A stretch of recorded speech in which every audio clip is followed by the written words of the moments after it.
ഇന്ന് ഞാൻ വന്നിട്ടുള്ളത് 4 മണി പലഹാരത്തിൻ്റെ റെസിപ്പി ആയിട്ടാണ് കേട്ടോ. അതും ബ്രെഡ് വെച്ചിട്ട് തന്നെയാണ് ചെയ്തെടുക്കുന്നത്. ഞാൻ ഇതിന് തൊട്ട് മുന്നേ ഒരു ബ്രെഡ് വെച്ചിട്ടുള്ള ഒരു സ്നാക്കിൻ്റെ വീഡിയോ ഇട്ടിട്ടുണ്ട്, എല്ലാവരും കണ്ടു നോക്കാം കേട്ടോ. അപ്പോൾ ഇതെങ്ങനെ തയ്യാറാക്കാൻ നോക്കാം കേട്ടോ. എൻ്റെ ചാനൽ ആദ്യമായിട്ട് കാണുന്നവരുണ്ടെങ്കിൽ ഒന്ന് സബ്സ്ക്രൈബ് ചെയ്ത് സപ്പോർട്ട് ചെയ്യാം കേട്ടോ. നമുക്ക് നേരെ വീഡിയോയിലോട്ട് പോകാം. ഈ ഒരു സ്നാക്ക് ഉണ്ടാക്കാനായിട്ട് നമുക്ക് 6 കഷ്ണം ബ്രെഡ് എടുക്കാം കേട്ടോ. എന്നിട്ട് ഞാൻ കുറച്ച് വെള്ളം അവിടെ എടുത്ത് വെച്ചിട്ടുണ്ട്, നോർമൽ വാട്ടറാണ്.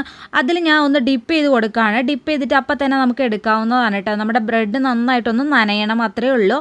എന്നിട്ട് നമുക്ക് ആ വെള്ളമൊക്കെ ഒന്ന് പിഴിഞ്ഞത് ഇതുപോലെ ഒന്ന് കളയാം കേട്ടോ.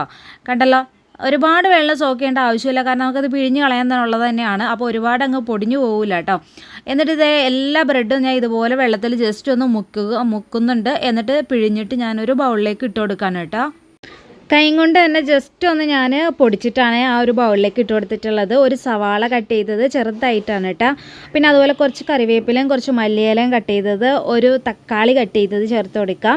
പിന്നെ നമ്മളിതിലേക്ക് മുളക് ചതച്ചതാണ് കേട്ടോ ചേർക്കുന്നത്. ചില്ലി ഫ്ലേക്സ് ആണ് 1/2 ടീസ്പൂൺ. അതുപോലെ ചില്ലി പൗഡർ 1.5 ടീസ്പൂൺ ചേർക്കാനുണ്ട്. അപ്പോൾ അത് വേണമെങ്കിൽ നിങ്ങൾക്ക് സ്കിപ്പ് ചെയ്യാട്ടോ, ഏതെങ്കിലും ഒന്ന് മാത്രമായിട്ട് വേണമെങ്കിലും ചേർക്കാവുന്നതാണ്. ആവശ്യത്തിന് ഉപ്പും കൂടെ നമുക്ക് ചേർത്ത് കൊടുക്കാം. എന്നിട്ട് ഇതിലേക്ക് 2 ടീസ്പൂണോളം ടൊമാറ്റോ സോസ് ചേർക്കുന്നുണ്ട്. കെച്ചപ്പായാലും കുഴപ്പമൊന്നുമില്ല കേട്ടോ. പിന്നെ നമുക്കിതിലേക്ക് വേണ്ടത് കുറച്ച് പൊടികളാണ്. ആദ്യം തന്നെ നമ്മൾ ചേർത്ത് കൊടുക്കുന്ന അരിപ്പൊടിയാണ് കേട്ടോ. 3 ടീസ്പൂൺ അരിപ്പൊടി ചേർത്ത് കൊടുക്കുന്നുണ്ട്. പിന്നെ അതുപോലെ തന്നെ ഗോതമ്പ് പൊടി ഒരു 5 ടീസ്പൂണോളം ചേർക്കുന്നുണ്ട്. വേണമെങ്കിൽ നിങ്ങൾക്ക് അരിപ്പൊടി ഒഴിവാക്കിയിട്ട് ഗോതമ്പ് പൊടി മാത്രം ആക്കാം കേട്ടോ. ആ ഒരു ക്രിസ്പിനെസ് കൂടെ കിട്ടാൻ വേണ്ടിയിട്ടാണ് നമ്മൾ അരിപ്പൊടിയും കൂടെ ചേർക്കണത്. ഇത് രണ്ടും കൂടെ നന്നായിട്ട് മിക്സ് ചെയ്ത് കൊടുക്കുക. എന്നിട്ട് കൈ ഉപയോഗിച്ചിട്ട് തന്നെ നന്നായിട്ട് മിക്സാക്കി കൊടുക്കുക കേട്ടോ. നമ്മുടെ ബ്രെഡൊക്കെ അത്യാവശ്യം നനവുള്ളത് കൊണ്ട് തന്നെ നമുക്കിതിലേക്ക് വേറെ വെള്ളത്തിൻ്റെ ആവശ്യം വരുന്നില്ല. ഇനിയിപ്പോൾ ഇല്ലയെന്നുണ്ടെങ്കിൽ നിങ്ങൾക്ക് കുറച്ച് വെള്ളം ചേർത്ത് കൊടുത്തിട്ട് നന്നായിട്ട് കുഴച്ചെടുക്കുക കേട്ടോ. നമുക്കിതൊന്ന് ഉരുട്ടിയെടുക്കാൻ പാകത്തിനായിരിക്കണം നമ്മുടെ ഈ ഒരു മാവ് കിട്ടേണ്ടത്.